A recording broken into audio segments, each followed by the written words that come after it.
If you are a millennial like me or a Gen Z, you must feel that your financial situation is much worse at the same age when compared to your parents' and grandparents' generation.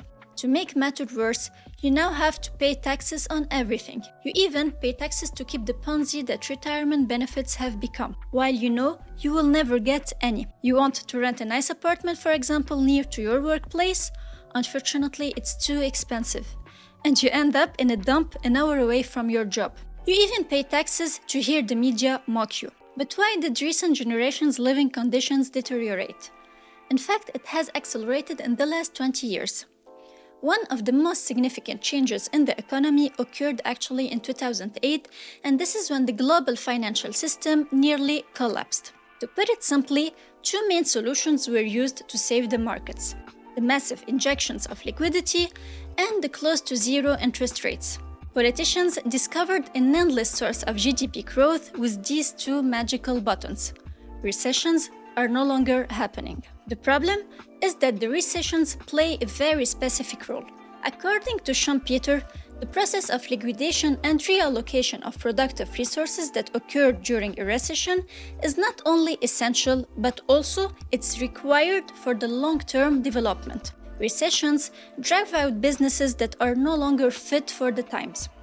But why do politicians prevent recessions from occurring?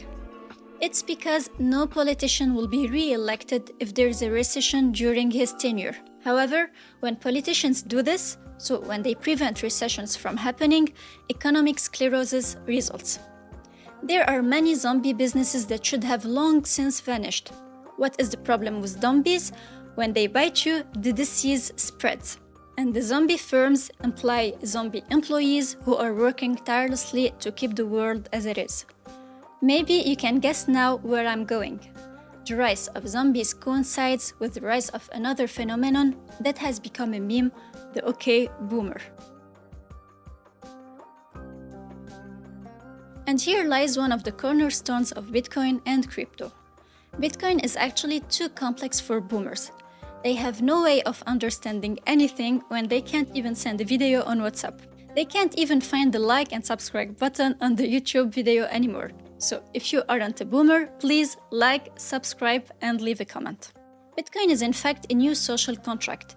A social contract to escape the rigged economy created by boomers. Boomers even rigged the gold market. But don't get me wrong, the new social contract is also rigged. And I'm not even sure if the riggers in Bitcoin's Ponzi still have the same interest as the small fry that I am. Bitcoin is establishing a parallel economy that the boomers have yet to rig, and they are furious because they have no control over it. And you are not even getting started on the cantillon effect, which explains why the younger generation has been priced out of most asset classes. Because of the boomers' inflation, the boomer dollar is getting less and less attractive for non-boomers. And the boomers are afraid of that. Having the word currency is their privilege, not yours. As a result, there have been numerous attempts to kill Bitcoin. Most Bitcoin critics are also quite amusing. Bitcoin's volatility, as well as its speed and power consumption, are valid criticism, but only because the crypto is still in its early stages. 99% of the critics will most likely be resolved with greater adoption of Bitcoin and its technological advancements, such as the Lightning Network. But no one knows the future, and boomers are acting as if they all have become Nostradamus. Boomers insulting Bitcoin are frequently just coping mechanisms. So, if you don't understand something new, don't be afraid, it's a good sign. And fight this fear to avoid becoming a boomer yourself. Bitcoin will go to zero. But once again, Bitcoin is very likely a Ponzi scheme, and I'm not encouraging you to invest in it. I'm just sharing a thought that I had that you might find interesting. And believe me, I'm quickly becoming an expert in Ponzi schemes. I actually witnessed a nationwide Ponzi scheme run by the Lebanese central bank, and I have already lost my entire life savings in this Ponzi scheme. If you want to learn how to profit from the Ponzi a la Lebanese, watch this video. You can support me on Patreon, and we stay in touch on Twitter and Instagram.